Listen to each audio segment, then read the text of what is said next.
My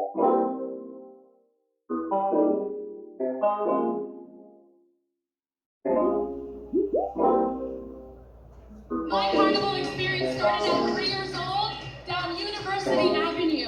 I grew up making costumes, listening to calypso and soca music. This is one of the reasons why I love Toronto, and especially one of the reasons why I love my culture. Thank you so much. See you down the lake shore. And I know that she's won not once, not twice, but 9 times. I was cautious and maybe hesitant about being out there so often and so much. I remember really feeling like, should I take this on as the queen? I have an important year ahead of me, going for 10 wins, knowing that this is my last year. How is this gonna affect my competition? And I was very specific to the FMC when I was asked if this would challenge the bias around being queen, around going for 10. What was specific about Joella in determining that she was the face of the festival was her personality. I think interviews with her soon realized her capability to meet and greet the public in a particular way, interface with the media in a particular way. She's quite confident on the public stage. In addition to that, the fact that Joella was embarking on her possibly 10th win gave us something intriguing, an intriguing story to bring forward.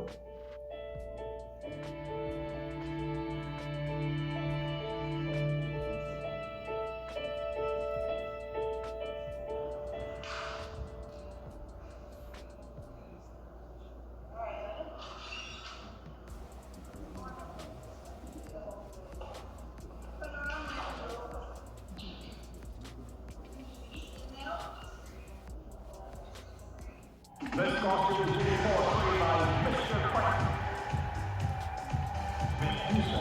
Contestant number 7 from the band Carnival Ladies, led by Marcus Eustace and Bryce and Carrying the big costume on the road is not my favorite thing to do. I love the competition part.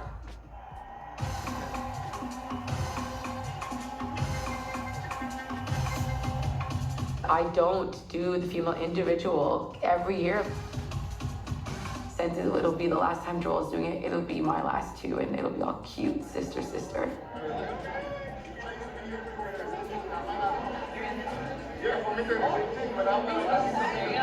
I really wanted to participate because I felt it was important for my family to do this as one. You got your own. You want to try that again?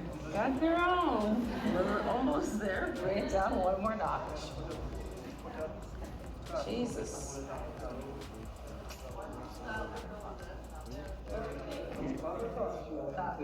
Sorry about that.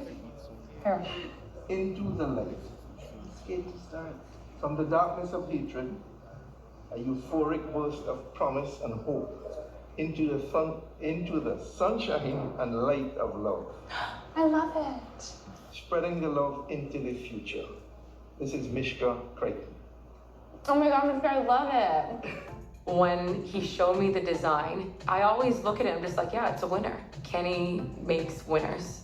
Because it goes from a dark purple to a neon orange to a yellow. The first thought was out of the darkness, but then I recalled a movie or another theme band that had that relative to Africa. So I changed it to Into the Light, in that I could do it from darkness being synonymous with hatred. And once we overcome that, we could step up into brighter colors and into the sunshine of love. This is me. This is who I am. I get up every day and I just try to stay in the light, share the light. That is my philosophy of life. So for him to make a costume, not knowing that, but to call it that, and the description, I want someone to describe me like that.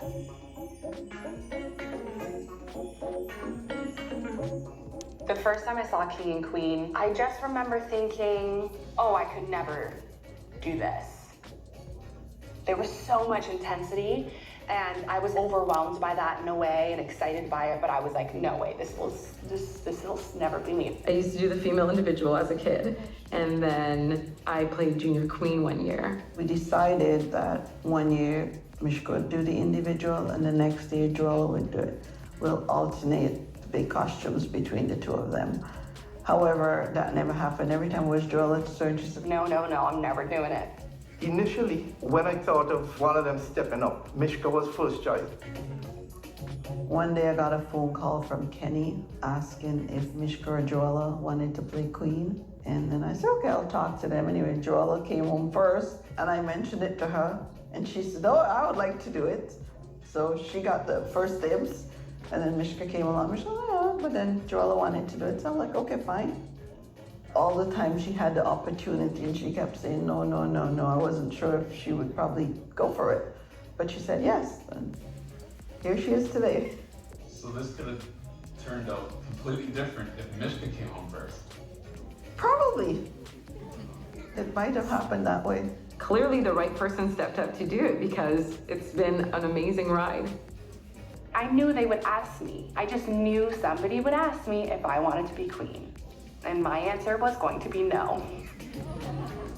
We sort of spoke it out and convinced her, hey, you could do this, no big thing. And we are rooting for you. Fusion, portrayed by Joella Crichton.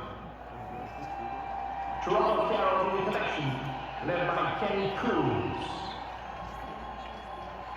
How I changed my mind about competing in the Queen was probably just going for it, like not really thinking about what it was gonna take. I think at that moment I was kind of thinking, like, if I don't jump and do this, I'm not gonna get another opportunity. This spectacular costume depicts white light as it transforms into heat. The transformation is seen from an explosion of white light to a fusion of bold heat. Through a fusion of hot colors dispersing in all directions. Wasn't too good in the beginning, rather tentative. Throughout the costume, the golden rays of heat melt and mold the colors. I think the most exciting part was like when I got on stage and I turned, I just felt like I saw all these people and I felt like they saw me. That's the only way I can describe it. I was quite proud of her. She went up there, she did a thing. I just remember being so excited to see her in this costume. Just to know that she had risen to this queen. What? As an 18-year-old, I don't think I understood what I was getting involved in. And I definitely don't think I understood the importance or the gravity of how other people would feel about me as a queen. I think I just was a kid who was just really inspired by costume making and just wanted to get out there and do it. Portraying fusion, let's welcome Joella Crichton from the band Toronto's Caribbean Connection, led by Kenny Cruz. Joella Crichton, portraying Euphoria from the band Toronto's Caribbean Connections. I think I started to grow in confidence on my second performance. Euphoria depicts the future feeling of happiness. By the second and third year, she had realized that, hey, this is not as hard as I thought it would be. She just became very confident, and with me pushing her to say, listen, you need attitude and you have a great costume, just go out there and do it.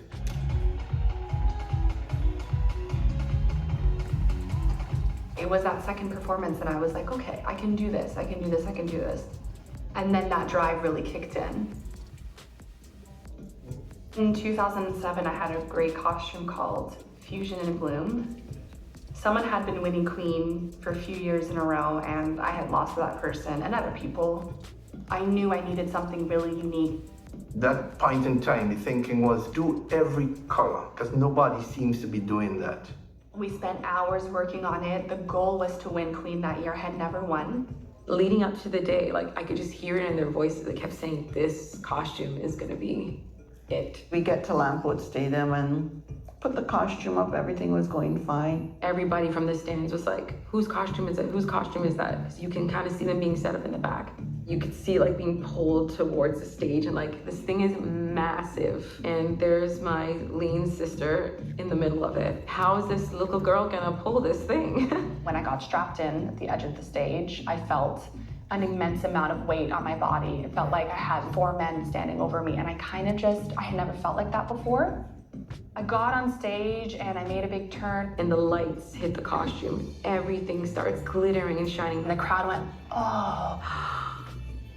I knew it was the winning costume in that moment, for sure. She doesn't need to do anything other than spin this around one time and get off the stage. You have it. I made another turn. She does like a 1-2. And then it just started bending slowly. You just slowly see like the whole thing go back. Boop. Fell backwards like I was falling onto a bed. So I remember seeing all these people run onto stage and grab me. And I said to them, like, I still want to perform, because if you fall and they can stand you back up, you can still continue competing. You're not disqualified. And they pulled me up and let me go. And I was like, okay. And then I just did that same move again, like I just fell backward. I ran to the stage and Kenny stood there in shock, and I was like, let's go. And I just took off running from the stands. In the middle of it, I just heard my mom being like, get her out, it's broken. Someone came and like cut the strap, and I came out. And then when I looked under, I saw that the frame was actually bent. So I said, it's broken, get her out of it. By the time I got down to where they were, they had already taken her out of the costume. My sister, my mom, and I, we all kind of like met up with each other at the same time and like hugged each other, and we just cried and cried and cried and cried. I was really heartbroken because a lot of work went into that costume. The problem was that the welding and the frame was not able to hold the weight of the costume. The crazy thing about it is, in that 30 seconds I was on stage, there was an explosion of that costume. They put me on the TTC card. I'm the only other person who's been on it except for the Pope. My mom She's like, oh, you don't know what I was like, oh God, don't take it out. Don't take it out. This costume is 29 feet in height and 34 feet across. That thing is bigger than my living room. What is that? I would love to see how this individual is going to carry this costume through Port of Spain. Isn't this bittersweet that this is the costume that has gotten the most play? It was everywhere, and this is the damn costume that broke. Man, that's what made me be like, we gotta do this. We gotta redeem ourselves. The vision of Rhapsody was extraordinary beauty and expression of enjoyment, and the feeling and emotions of delight. Joella Crichton, Rhapsody. Now, red is such a vibrant color. It just stands out. I did red a number of times until it became a joke. The other band leaders would say, you're buying out all the red fabric in the city. I am not a fan of the color red. And the costume was so red, it was just red. That is one of my favorites, actually. It's called Rhapsody. I promised Joella, I said, listen, I'm going to do something for you to make up for that fall and the disappointment of last year. All of the beauty from the costume of the fall was paralyzing me. Joella Crichton, Rhapsody, costume designed by Kenny Cruz. As we were building it and going along, I started to fall in love with it.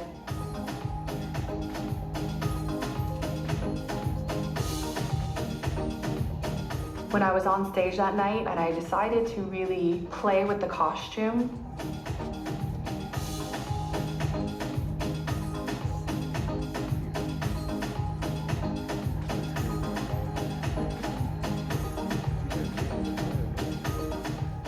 and the Queen of Caribana, Joella Crichton from Mervyn Steve's band. the moment that I won, everyone around me was so excited, and it was just this ultimate moment of like, finally. I remember in the newsroom the next day saying, you must put in the news that Joella Crichton, she won. The felt very, very proud of her. For both of us, it was magnificent. It was a wonderful win. And I guess it made us, both of us, feel that we were deserving of the title and better was to come. Contestant number 5, Joella Crichton, portraying the Source. Once you've won and you're at the top, you have to maintain. The next year, we switched mass camps and we were with Marcus. After looking at the performance, I said to myself, being involved over the years, this is going to be a threat for Carnival Nations in the future years. So when I heard Kenny Coombs folding his band, Toronto Connections, I called Kenny and asked him if he was interested in joining Carnival Nations along with Joella.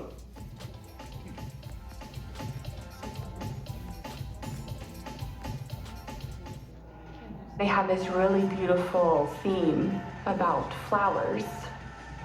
Kenny decided to approach that in a different way. We made this costume called The Source about the sun. Flowers can't exist without the sun.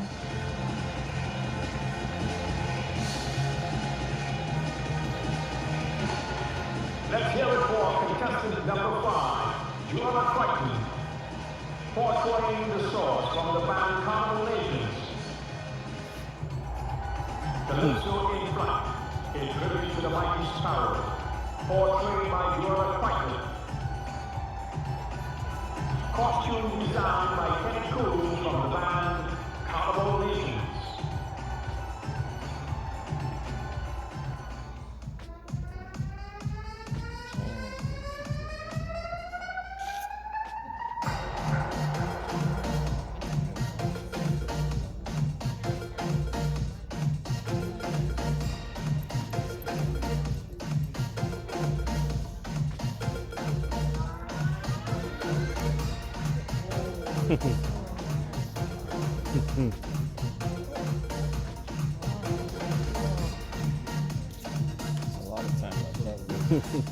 Joella's dominance, it's really, really difficult to do what she's done. And I don't think people really get how much of a feat that is. To be able to consistently perform at an elite level for 7 years consecutively, we know she's going for 10, but 7 consecutively, it's mind-blowing. You don't have to have the best of everything. You don't have to have the most money, but if you're passionate and you want to win, you can. What is your secret behind winning so often? I know, and people are always asking me that, and I'm like, should I tell them the secret? Because then someone is gonna win. But no, you know what? I think that I really care about portraying my costume and putting on a good show. Yeah. So I think that's the #1 thing of why I've done really well.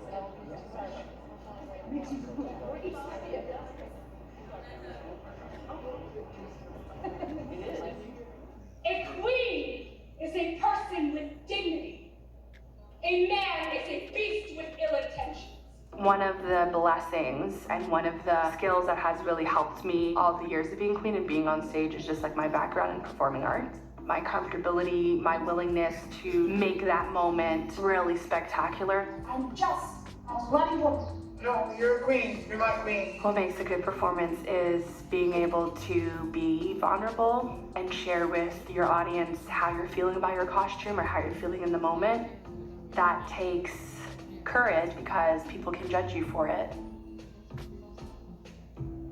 I refuse to wear my costume for the 3 or 4 minutes that I get on stage and to shy away from saying like, hey, like I'm here and I love this.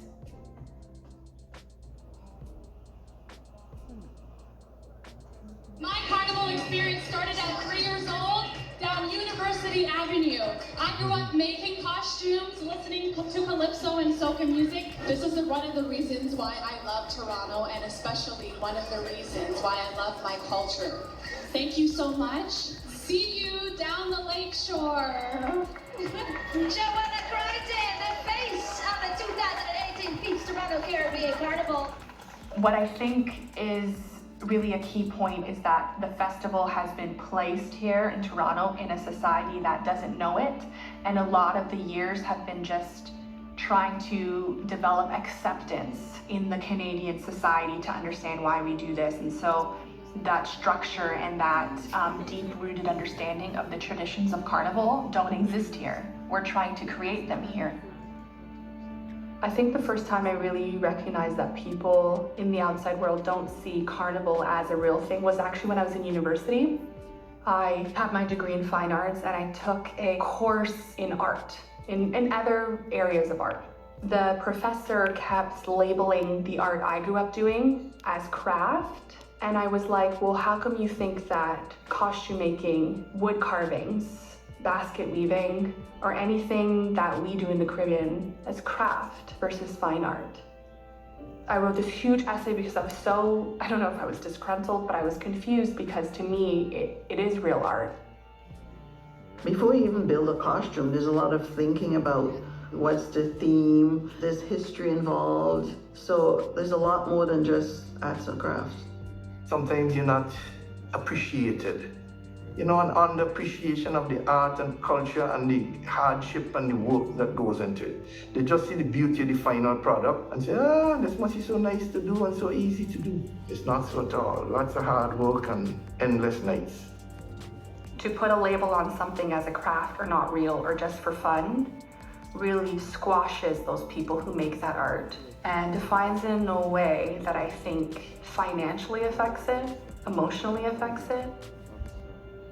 It also isolates it into the community, so it doesn't allow others to come in and learn about that art in order for it to expand.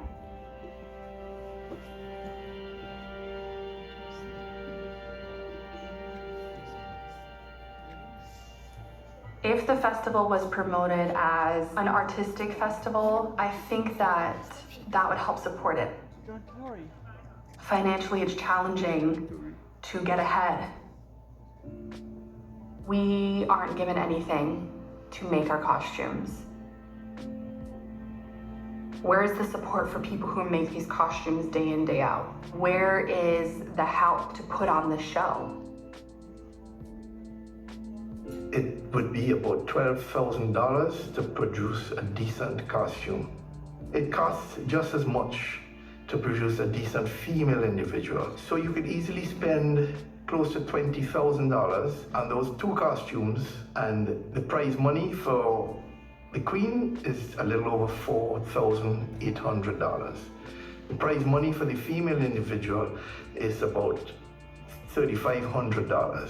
So at best, you're earning $8,000 if you win. If you lose or come second or outside of the top three, there's nothing for you. You're literally spending your money to put on a show. And what are you going to get back for it? We've taken advantage of. If everybody in the mass camps just boycotted it and didn't make costumes, it wouldn't exist. But then we want to do it because it's our culture, and if we don't do it, it doesn't happen. So it confuses me as to why the costume makers, especially with King and Queen, aren't supported in that way. An honorarium, something. I think every competitor deserves that. One down. Goodness of glaciers. Louis Sardina Masquerade Club. Wonders of Spring. In second place, Ellis Ruprechen. Got it. My heart's going crazy right now. Relax. In your place so you didn't do anything. We'll see. In first place, Miska.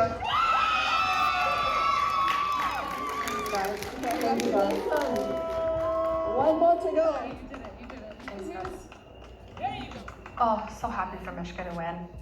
It's a quick celebration because we need to hear the rest of the results.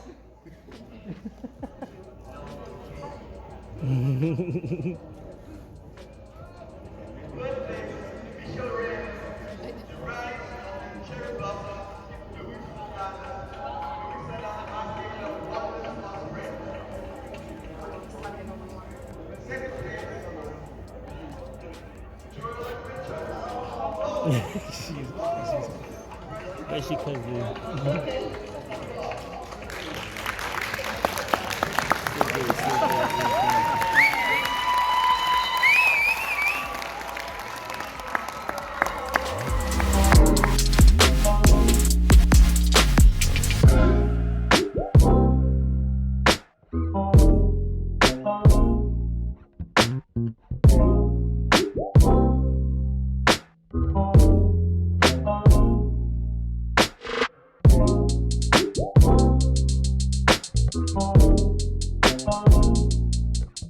Crichton.